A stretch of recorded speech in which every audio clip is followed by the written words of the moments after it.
Even when you feel low, you can still go. Even when you feel slow, you can still go. Even when there's no hope, you can still go. I never answer to no, man, I still go. Go, go, go, go, go, go, go, go, go, go, go, go, yo, go, go, go. Hustle hard, hustle every single day. I'll be making moves till I'm buried in my grave. To the system, I don't wanna be a slave. I've been doing shit my way. Retrouvez les produits Eric Favre sur ericfavre-nation.sn.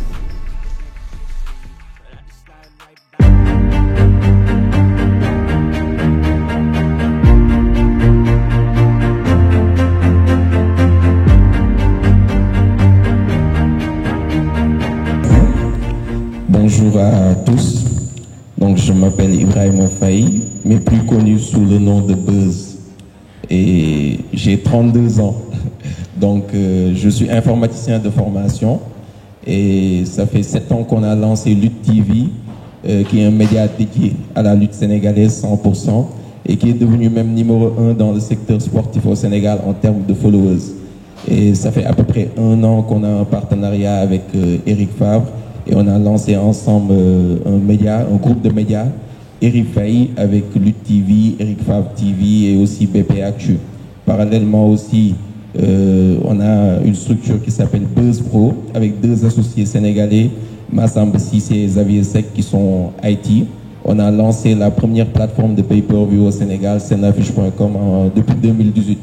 On a à notre actif plus de 70 événements en lutte sénégalaise. Et on a même récemment signé un partenariat avec la Ligue sénégalaise de football professionnel pour la diffusion de matchs en pay-per-view. Et le pay-per-view, ça peut paraître un peu technique, mais on aura le temps d'en parler un peu plus tard. Mais c'est juste le paiement à la séance. Et je sais que les Alpulaar qui n'ont pas trop une bonne connexion Internet ne sont pas trop d'accord avec ce système-là. Mais quand même, quoi qu'on puisse dire, c'est un système qui s'est imposé, mais qu'il faudra perfectionner dans les années à venir, parce que c'est quelque chose de très très important par rapport au digital. Et c'est un plaisir de retrouver mon cher ami Omar Kandé de Wido, avec lequel on a partagé beaucoup de projets ensemble. Ça peut paraître paradoxal, on est certes concurrents, mais on travaille souvent ensemble sur des projets et sur même 2 derniers grands événements qu'on a eu à faire ensemble. Donc merci beaucoup à M. Malik Diouf pour son invitation, et j'espère qu'il y aura des idées novatrices qui vont sortir de ce panel. Merci beaucoup. Oui, c'est un défi majeur, parce que on entre dans ce que j'appelle la nécessité de changer quasiment de paradigme, de modèle de réflexion. Parce que le sport dans les médias, dans la télévision en général, en Afrique, ça a toujours, et ça persiste d'ailleurs, ça a toujours été une question de service public. Cette notion de service public. L'équipe nationale du Sénégal joue, le commandé sénégalais dit la RTS va diffuser. La RTS va diffuser parce que l'État du Sénégal va donner l'argent pour que la RTS diffuse. C'est devenu un modèle et les gens sont formatés un peu comme ça. On n'arrive pas à s'accommoder qu'il y ait un autre opérateur qui dise que okay, cette fois-ci ce match sera diffusé sur une autre chaîne parce que l'autre a payé les droits, etc. Donc la notion de service public c'est un peu partout en Afrique francophone, plus globalement. Ça a évolué beaucoup plus rapidement dans le monde anglophone, mais dans le monde francophone jusqu'à présent encore, parce qu'on se rappelle lors de la dernière Coupe du Monde, il y avait encore ces problèmes quand un média privé est venu convoiter les droits de diffusion de la Coupe du Monde. Tout le combat qu'il y a eu avec le service public. On se rappelle lorsque il a fallu sortir la lutte de la télévision nationale pour être diffusée dans d'autres télévisions. Aujourd'hui, on est quasiment en train de sortir la lutte des télévisions pour les mettre dans des plateformes de streaming. C'est des évolutions. C'est des adaptations nécessaires. Donc voilà, le premier gros défi, c'est d'abord faire accepter que le sport dans les médias, le sport à la télévision, le sport à la radio est un produit économique qui doit obéir aux lois du marché. La question du monopole, la question de l'exclusivité, la question de services publics, tout cela doit être relativisé aujourd'hui. Ce qui permettrait à toutes ces télévisions d'évoluer en réalité. Aujourd'hui, il y a des pays comme la Côte d'Ivoire, le Cameroun, qui ont créé quasiment des chaînes de télévision pour être dans le même modèle économique que toutes ces déclinaisons qu'on a parlé. C'est d'abord sortir du service public, amener le sport dans le privé, du privé, le sortir des médias traditionnels pour les amener dans les médias numériques, par exemple. Toute cette évolution-là mérite cette réflexion. Et je pense qu'en Afrique francophone, au Sénégal principalement, on est en retard sur cette réflexion. Parce qu'il n'y a pas de cadre juridique. Il n'y a aucun cadre qui réglemente aujourd'hui le sport dans les médias. Et c'est un problème. À l'arrivée des nouvelles autorités, la ministre des Sports, la nouvelle ministre du Sport, avait soulevé cette question. Et je disais, ah oh, bravo, parce que là, aujourd'hui, on a décidé de s'attaquer à quelque chose qui paraît, c'est évident, mais qui ne l'est pas du tout. Il y a toujours des problèmes, énormément de problèmes, qui est lié à cette notion que j'ai définie tout à l'heure, la notion de service public. Cette évidence, cette conception, j'ai presque envie de dire primaire, oui, ça a été le cas, hein, ça a été toujours le cas. D'ailleurs, dans beaucoup de télévisions en Afrique, c'est grâce au sport que ces télévisions ont existé. Commencez par le Sénégal. La télévision nationale du Sénégal a été créée grâce aux Jeux Olympiques de 72. Il y avait une expérience de télé éducative, mais l'engouement qu'a suscité la diffusion des Jeux Olympiques en 72 a fait que les autorités étaient obligées de créer une télévision nationale. Le sport était à la base, quelque part, de la création. Donc, cette conception, cette lame de fond que les gens traînent toujours, disent, voilà, le sport, c'est l'affaire de l'État, le sport à la télé, c'est l'affaire du service public. Je pense qu'il est important, dès à présent, qu'on évolue et qu'on intègre l'arrivée de tous ces supports qui sont pour moi ni plus ni moins qu'une belle bénédiction pour le développement du sport dans les médias. Merci Astou. Parler de relation entre les réseaux sociaux et les médias est quelque chose qui me tient particulièrement à cœur. Parce que si je reviens un petit peu à mon parcours, moi, je suis devenu journaliste grâce aux réseaux sociaux. Je ne pense pas que je serais devenu journaliste ou j'aurais eu peut-être...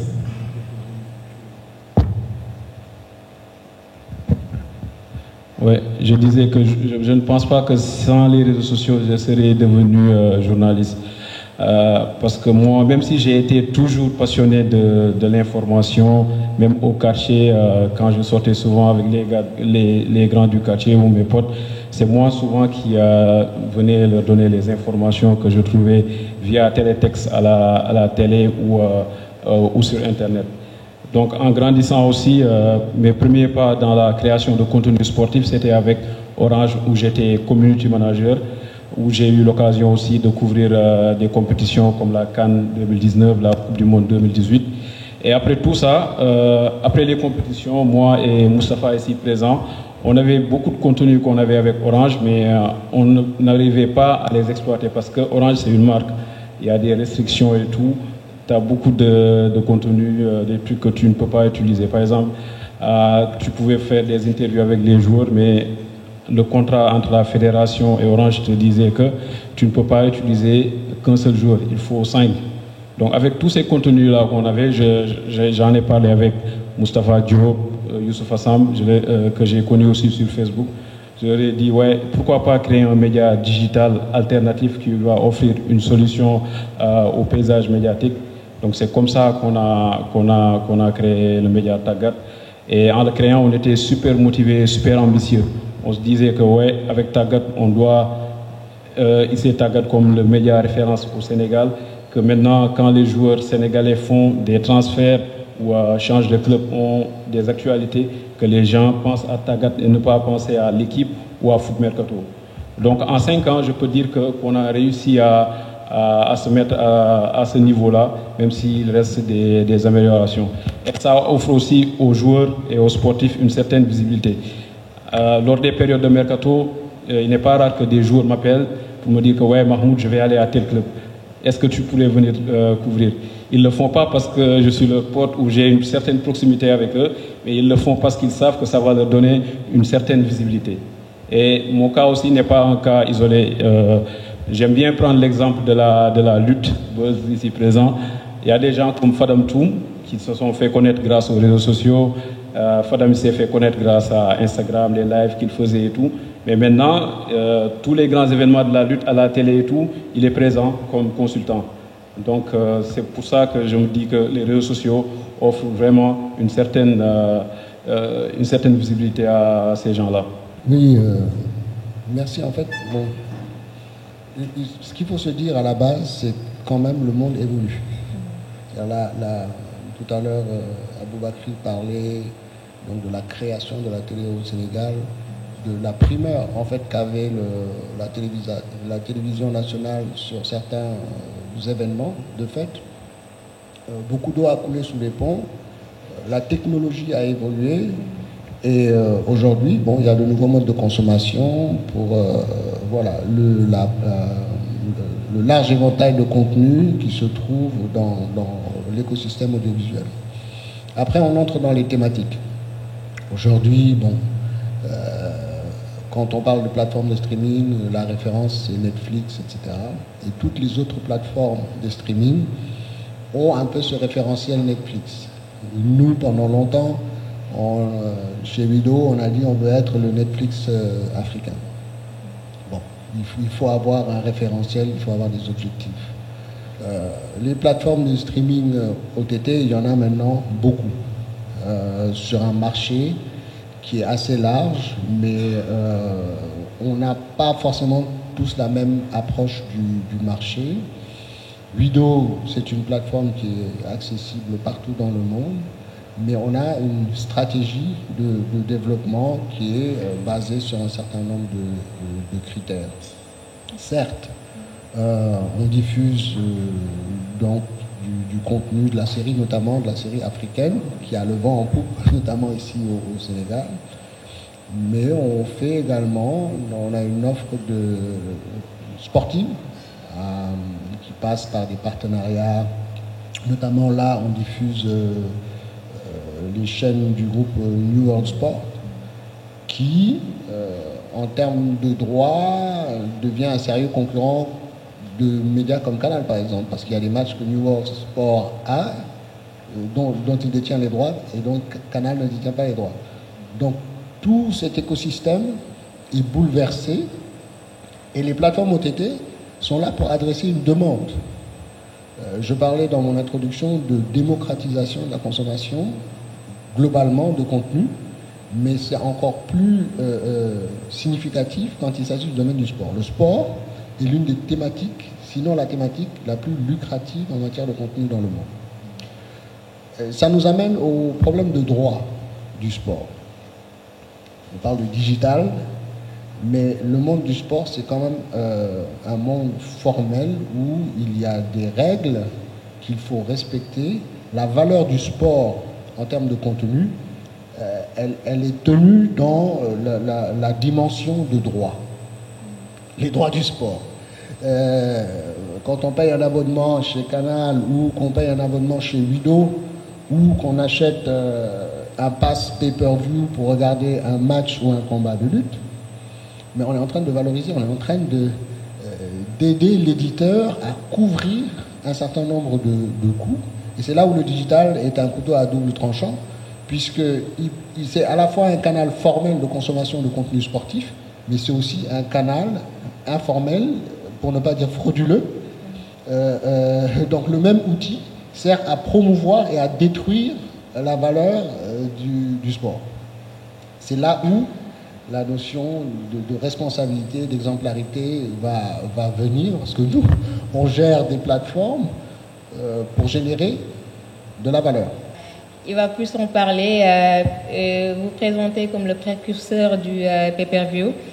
Et donc, moi, j'ai plus envie que vous me parliez de ce qui a motivé un peu la création, ou en tout cas ce modèle, ce business model dans le sport sénégalais, dans l'événement sportif audiovisuel plutôt du sport sénégalais.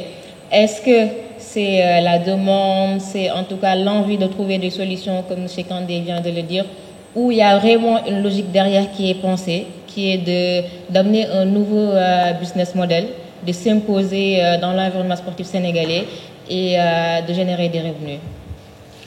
Merci beaucoup. Je pense qu'il faut visiter un peu l'histoire. Parce que moi, personnellement, je suis passionné de lutte sénégalaise depuis tout petit. Donc, j'allais suivre des combats de lutte et je connaissais pas mal de lutteurs. Et à un moment donné, on a vu qu'avec les sponsors qui se retiraient petit à petit de la lutte sénégalaise, surtout les sponsors, les téléphonies mobiles comme Orange, Expresso et Tigo qui accompagnaient la lutte, à un moment donné, on a vu que les cachets commençaient à être divisés même par deux. Moi, j'ai vu de très grands lutteurs comme Balla Gaye 2 passer des cachets de 150 millions à des cachets de 50 millions. Donc, c'était quelque chose d'extraordinaire. Et à un moment donné, il n'y avait même plus de combats de lutte. Il fut un moment où les télés s'arrachaient les combats. Il y avait beaucoup d'enthousiasme autour de la lutte sénégalaise.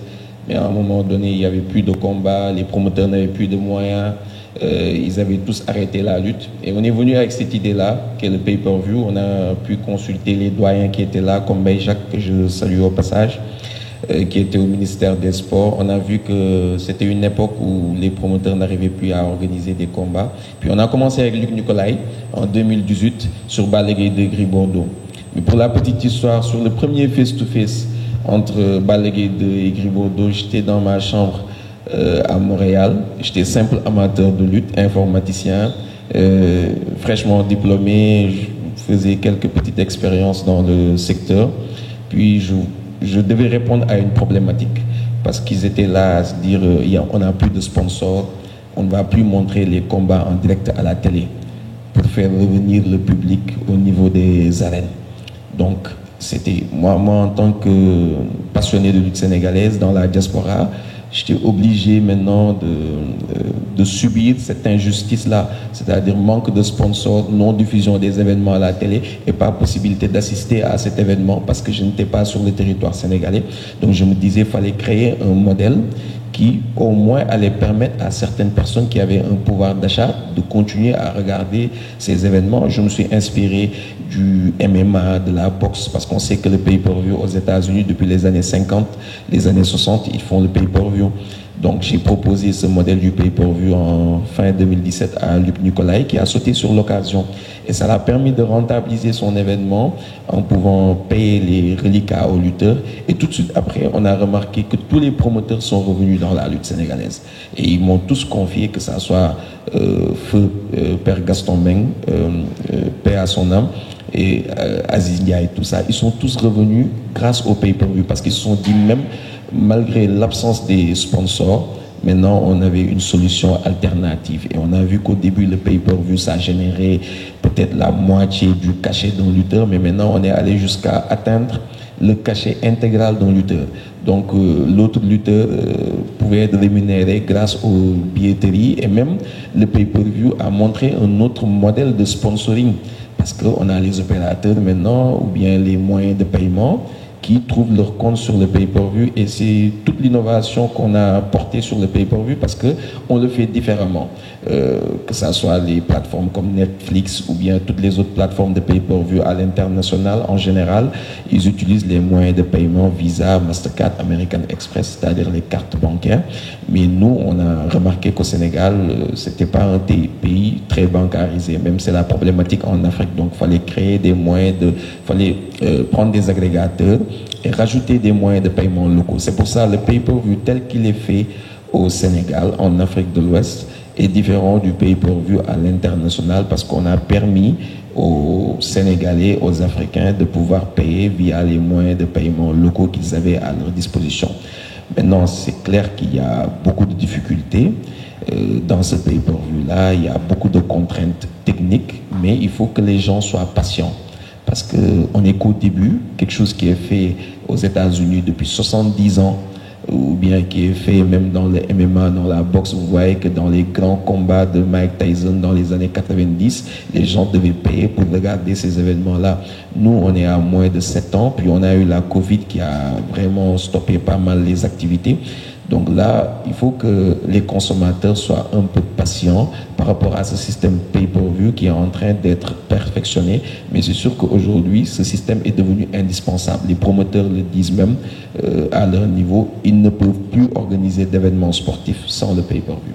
Okay. Oui, vous savez, c'est peut-être nos amis Alpulaar qui se plaignent toujours parce que quand on fixe le prix à 10 000 francs, mais il faut dire qu'ils sont... Après, ils vont au concert de Wally Seck et ils payent 20 000 francs. Donc, je pense qu'un spectacle comme un combat de lutte ou un match de football, un spectacle qui est filmé vraiment avec un matériel de dernière génération, on essaie de porter une qualité extraordinaire. Certes, on n'a pas encore atteint les 100%, mais on continue à s'améliorer. Une diffusion de 7 heures de temps, parfois même une diffusion qui peut atteindre 10 heures de temps. Donc il y a un certain coût avec les serveurs et la qualité qu'on veut y mettre, donc les frais de sécurité, de production, de diffusion. Donc il y a un certain coût. Et beaucoup de gens disent que le prix n'est pas accessible, mais les chiffres ne disent pas la même chose. Aujourd'hui, quoi qu'on puisse dire, Wido est là, ils sont témoins. On a fait beaucoup d'évolutions sur les chiffres pour un prix beaucoup plus cher. Donc les chiffres en termes de spectateurs. Sur le premier pay-per-view en 2018, je me rappelle, on était à 1500 francs CFA, c'était un prix dérisoire, mais on voulait pénétrer le marché. Mais aujourd'hui, on a atteint sur des combats très importants, comme le dernier combat Modlo Cité ou le combat Balaguer de Tafatine, des prix à 10 000 francs CFA. Mais c'est pour vous dire qu'on a même beaucoup plus de personnes qu'on avait dans un passé récent. Et beaucoup de personnes, ou bien même d'observateurs, disent que le pay-per-view a tué l'engouement de la lutte, ou bien même est en train de tuer l'engouement du football local. Il faut dire que les gens, encore une fois, adorent la gratuité, alors que la gratuité, c'est quoi? C'est-à-dire, on a fait la gratuité pendant 5 ans, 10 ans, on n'a pas eu de nouveaux sponsors. On a pris n'importe quel démarcheur, on n'a pas eu de nouveaux sponsors. À un moment donné, il fallait trouver des nouvelles stratégies. Et dans la lutte, on a tendance à comparer la période 2009 à la période 2024 en disant oui, en 2009, 2006, le CLAF de Gaston Production, tout le monde regardait les combats, il y avait beaucoup d'enthousiasme, mais ils oublient la période 2015, 2016, 2017. C'est-à-dire le pay-per-view, avant d'arriver, il y a eu une transition où on était dans une période morte, où il y avait quasiment plus d'événements. Donc aujourd'hui, il faut comparer les deux périodes, c'est-à-dire la période de 2024 où le pay-per-view s'est imposé et la période de 2015 à 2017 avant l'arrivée du pay-per-view où les lutteurs, il y avait quasiment plus de combats de lutte. Donc il faut dire que donc, le pay-per-view est plus une solution qu'un problème. Aujourd'hui, on a vu avec nos amis de la Ligue sénégalaise de football qu'à un moment donné, il fallait des nouvelles solutions comme ce pay-per-view-là pour apporter des valeurs additionnelles dans le football. Et c'est sûr que ce projet-là, bien encadré dans un avenir proche, pourra développer économiquement le sport, contribuer à donner plus d'argent aux clubs, aux dirigeants et même aux joueurs. Parce que c'est inimaginable aujourd'hui, on se dit que pour qu'un joueur puisse gagner assez d'argent, il faut qu'il prenne le chemin de l'exil, qu'il aille en France ou bien dans les championnats européens. Pourquoi pas un joueur sénégalais ne peut pas rester ici au Sénégal et gagner plus d'argent qu'un joueur même qui est en Europe? Et je pense que c'est possible quand on parle des primes des lutteurs sénégalais. Donc pourquoi pas le championnat local et même les sports au niveau local puissent être tellement développés que les acteurs pourront vivre de leur sport à l'image de Mohamed Ndao Tyson qui a fait un très bel exposé hier ici. Bon, vous savez, la Ligue a été très claire. Lors de la conférence de presse, la Ligue a clairement précisé que l'argent qui allait être gagné sur le pay-per-view allait être redistribué aux clubs des différents championnats, que ça soit la Ligue 1 et la Ligue 2. Et ça, c'est très important parce que la Ligue c'est pas un privé, c'est composé par les représentants des différents clubs. Donc là, c'est clair. Et même pour la lutte, je discutais tout de suite avec Omar. Je lui ai dit, mais grand, il faut que nous relations un pourcentage, hein, parce que on finit un combat, on donne au promoteur plus de 100 millions de francs CFA, le promoteur donne aux lutteurs et tout, puis nous, après, on se retrouve avec beaucoup de frais et tout. Donc ça veut dire que, quelque part, les promoteurs, ils gagnent de l'argent et c'est ce qui leur permet de payer les cachets des lutteurs. J'ai voyagé récemment avec Balaguer de Amoussen à Abidjan, mais ils commencent à même avoir le mindset en disant leur prochain contrat, ils vont négocier un pourcentage sur le pay-per-view parce qu'ils sont conscients que ce sont eux les acteurs. Mayweather, il a un cachet, il avait un cachet. Même récemment, Francis Ngannou, il a un cachet de base qui était de 6 milliards 100 millions sur son dernier combat MMA. Mais après, il gagne des primes sur les revenus du pay-per-view. Donc, il faudrait aussi que les acteurs puissent y trouver leur compte. Et ça veut dire qu'il y a un travail à faire dans l'ensemble.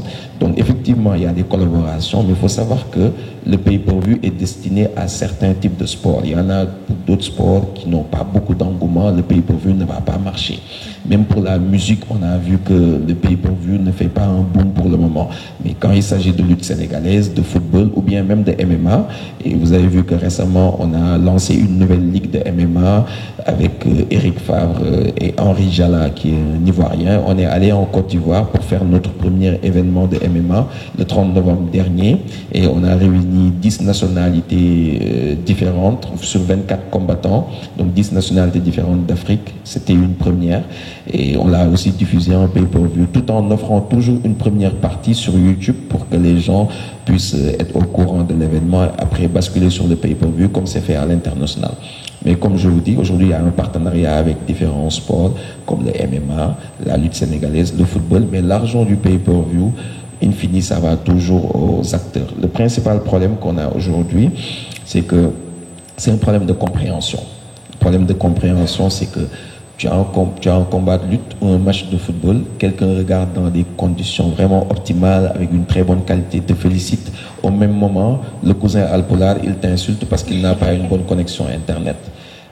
Il pense que la connexion Internet est liée à ta plateforme, alors que c'est différent. Aujourd'hui, il y a l'émission du signal et la réception du signal. On a investi sur les meilleurs serveurs au monde. Les serveurs qu'on utilise ici pour la diffusion de ces événements sportifs, que ça soit la lutte et le football, ce sont les mêmes serveurs qui sont utilisés en France par la Ligue 1 ou bien même par les plus grandes compétitions. On utilise les CDN d'Amazon et on investit énormément de moyens, même sur l'antipiratage. On travaille avec les plus grandes structures au monde. Mais le problème, c'est que ici, il y a des réalités au niveau du Sénégal. On fait parfois de très grands événements et le réseau a tendance à être congestionné. Et là, tu restes chez toi, tu as des problèmes de coupure, le signal, et tu penses que c'est la plateforme, alors que c'est au niveau de la connexion Internet. Et là, effectivement, nous sommes aussi responsables parce que nous avons lancé un projet. Et là, nous faisons notre maximum pour rencontrer les opérateurs, pour qu'ils prennent des dispositions vraiment exceptionnel à l'occasion des grands événements. Parce que les grands événements devraient être même considérés comme les Magal ou les Gamou, parce que c'est plusieurs personnes qui sont là en train de consommer la connexion Internet, d'utiliser la connexion Internet. Donc, un grand combat de lutte où tout le monde se connecte pour visionner les images. Il faudrait bien que les opérateurs prennent leurs dispositions pour satisfaire le public.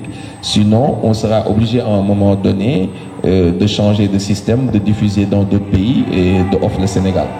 Donc je pense que c'est ça. J'aimerais bien attirer l'attention des opérateurs, que ce soit vidéo, que ce soit pour le pay-per-view également. Est-ce qu'il y a aujourd'hui un cadre juridique? Vous avez fait par exemple le combat modulo cité la dernière fois en pay-per-view. Si un autre Sénégalais arrive à contourner votre dispositif de cryptage et arrive à le diffuser, est-ce qu'il y a aujourd'hui des textes de loi au Sénégal qui encadrent et qui vous protègent? Parce que c'est un business, vous avez investi énormément, vous avez les moyens de production qui sont d'une très grande qualité, c'est un investissement lourd. Est-ce qu'aujourd'hui au Sénégal, il y a des moyens juridiques qui encadrent ces investissements-là? Ça, c'est un point important. Le deuxième point, Mbaye Jacques Diop est en train de partir, mais je voulais parler sous son contrôle, c'est la notion de service public, encore une fois. Est-ce qu'aujourd'hui, au Sénégal, on peut se permettre de priver le Sénégalais qui ne peut pas payer les codes pour accéder au PPRE, est-ce qu'on peut lui priver de son championnat national? Le championnat national, c'est comme on appelle, c'est un service public qui devait être géré directement par l'État. L'État a délégué à la fédération a délégué à la Ligue, et la Ligue, aujourd'hui, met la diffusion de ces matchs entre les mains d'un privé. Est-ce que quelque part, il n'y a pas cette distorsion de la notion de service public? À un moment donné, ça s'arrête au moins. Vous savez, même avec les droits TV, dans chaque territoire, il est institué au nom du service public l'obligation de faire diffuser l'événement par une télévision d'accès free-to-air, d'accès non payant. À la Coupe du Monde, par exemple, on a beau vendre les droits dans un État, mais une télévision privée, par exemple, cryptée, ne peut pas avoir tous les droits dans un territoire. Il faut ouvrir pour que les télévisions non payantes puissent accéder. Tout ça au nom du service public. Au rythme où vont les choses, depuis cette saison par exemple, si vous ne payez pas, vous ne voyez pas le championnat sénégalais. Ok, c'est un modèle économique, c'est normal, ça peut créer des moyens, mais au nom du service public, l'État est interpellé dans cette affaire-là. Je parle sous le contrôle. L'État est interpellé. L'État qui devait garantir l'accès de tous les Sénégalais à leur championnat a quelque part privatisé ce championnat. D'où l'intérêt, quelque part encore une fois, de mener la réflexion pour engager un cadre, pour faire des aménagements, de sorte que il parle des tout couleurs qui se prennent de la connexion, que les Sérères qui n'ont même pas encore, qui savent même pas encore qu'il y a Internet dans ce pays, puissent continuer quand même à regarder les matchs, parce que quelque part, c'est une mission de service public qui est autour de ces droits-là. Donc c'est une réflexion pour moi qu'il faut commencer maintenant. Il ne faut pas attendre qu'il y ait des problèmes pour qu'on légifère derrière, mais je pense qu'il faut dès à présent commencer à réfléchir là-dessus. On a parlé de la loi du sport, de la nécessité de revoir un tout petit peu cette loi qui est là depuis 1984. Dans le cadre de cette réflexion, je pense qu'il faut inclure ce nouveau moyen, le numérique, qui apporte énormément, qui est l'avenir finalement de la diffusion du sport dans les médias, mais il faut quand même l'encadrer pour qu'il n'exclue pas. Le numérique doit permettre aux médias traditionnels d'élargir leur audience, mais il ne doit pas exclure, à mon avis. Merci beaucoup, Aboubakry. Bon, les journalistes m'aident un peu pour la modération, c'est bien. Et ça me permet... À l'entame de votre propos, quand vous disiez que la ministre des Sports, lors de sa nomination, automatiquement, elle a parlé de la création de chaînes sportives. Mais ça tarde. On n'a encore rien vu et je pense que c'est quelque chose de très, très important. On ne peut pas comprendre qu'au Sénégal, qu'il n'y ait pas de télévision destinée à 100% au sport. Donc c'est problématique. On se débrouille un peu sur le digital avec des chaînes comme Tagat et tout, mais il n'y a aucune chaîne, même nous, nos chaînes qu'on a, il n'y a aucune chaîne qui fait du 24 heures sur 24. On fait de la production de contenu style VOD, mais on ne fait pas du streaming H24. Et là, c'est une question de moyens, c'est une question d'investissement et surtout d'accompagnement de la part des structures étatiques, parce qu'aussi il y a le bouquet comme le bouquet de la TNT. Aujourd'hui, je pense qu'il doit y avoir des facilitations pour accéder à ce bouquet-là en tant que chaîne de télévision sportive pour pouvoir développer le sport au niveau local. Et c'est très très important aussi ce qu'il a souligné par rapport à la possibilité de donner quelques événements gratuitement. Et là on le fait. Vous savez, Lutte TV que je dirige, sur les 52 semaines, on a peut-être diffusé sur l'année au moins 75 galas, entre les galas du mercredi, les galas du samedi, les galas du dimanche. En fait, on a diffusé au moins 75 événements en direct sur cette année 2024. Donc ça veut dire qu'il y a beaucoup d'événements qui sont diffusés gratuitement. Et même par rapport à la Ligue sénégalaise, c'est pas, moi la réflexion que j'ai, c'est pas que la Ligue a privé ce spectacle-là aux Sénégalais, mais c'est juste qu'il n'y avait rien. Il n'y avait pas la possibilité de suivre les 16 matchs des 2 championnats, c'est combien de matchs, Moustapha? C'est 8 matchs pour la Ligue 1, 8 matchs pour la Ligue 2. Il y avait peut-être la possibilité de suivre 4 matchs, 5 matchs, parce que peut-être il y a M. Chersek du Jaraaf qui a les moyens, qui a une chaîne Jaraaf TV. De l'autre côté, il y a Tenguet qui a une chaîne Tenguet TV, Pikin qui a une chaîne Pikin TV. On avait peut-être 3, 4, 5 matchs par week-end. Mais sinon, sur 16 matchs, il n'y avait même pas la possibilité de suivre ces matchs. Quelque part, l'État n'a pas appuyé la Ligue. Et ce projet-là, avec la Ligue, la LSFP.TV, c'est un projet très intéressant puisque on est à 4 diffusions par week-end.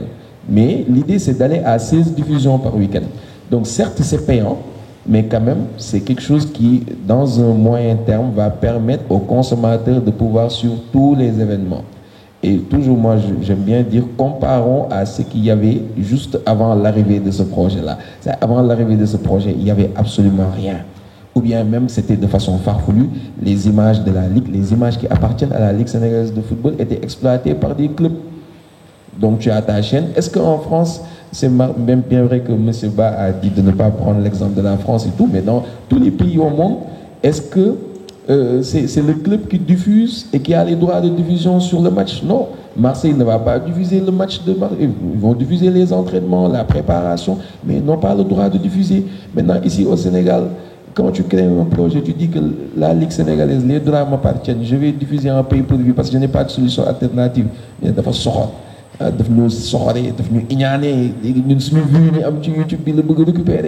moi, je fais partie des personnes les plus insultées et critiquées sur les réseaux. M. Bala a souligné tout à l'heure, est-ce qu'il y a de cadre juridique par rapport à ce qu'on est en train de faire? Mais attention, les contenus de Buzz Pro, les influenceurs n'y touchent pas. Quand il y a un événement de lutte, tu es au courant, les contenus de Buzz Pro, quoi qu'on puisse dire, sur l'antipiratage, on ne badine pas avec. Sur l'antipiratage, on travaille avec les plus grandes structures au monde. Et même les réseaux sociaux, ils ont réglé ce problème-là. YouTube t'interdit la réutilisation du contenu si tu n'as pas les droits. C'est dans des conditions d'utilisation. Mais les Alpolars, ils viennent avec, ils cochent, ils ne lisent pas. Les conditions d'utilisation de YouTube, cocher, allez, j'ai créé une chaîne YouTube. Conditions d'utilisation Facebook, cocher, j'ai créé une chaîne. Maintenant, ces Alpolars-là qui ne lisent pas, qui ont une chaîne de 3 millions d'abonnés, ils diffusent le contenu de Buzz Pro, un combat de lutte, après on bloque la chaîne, ils t'appellent, ils te disent que dans la soirée. Alors le contenu ne leur appartient pas. Donc il faut être clair là-dessus. Maintenant, là où ce qu'il dit, c'est très important, c'est-à-dire qu'aujourd'hui, il y a des gens qui ont les réseaux câblés, qui ont les moyens de diffuser sur les réseaux câblés. Et pour le moment, on n'a pas encore mis, même les plus grandes structures comme Canal, ils ont d'énormes problèmes avec ces gens. Donc c'est là où il faut que Wido, Buzz Pro, les consommateurs, c'est-à-dire le ministère du Commerce, et même les différentes fédérations puissent se poser autour d'une table et mettre en place un cadre juridique par rapport à ça. Aujourd'hui, quelqu'un achète son code sur Scène Affiche que je dirige, il ne reçoit pas son code pour des problèmes de réseau internet ou bien pour d'autres problèmes. Mais quelle est la responsabilité? Il n'y a rien. Mais il n'y a aucune responsabilité. Il faudrait bien qu'il y ait des organes de régulation. Comme l'ARTP, quand l'opérateur ne fournit pas une bonne connectivité sur le réseau, donc quelque part, il y a un travail à faire. Je pense que j'ai répondu à quelques questions, mais merci beaucoup. C'était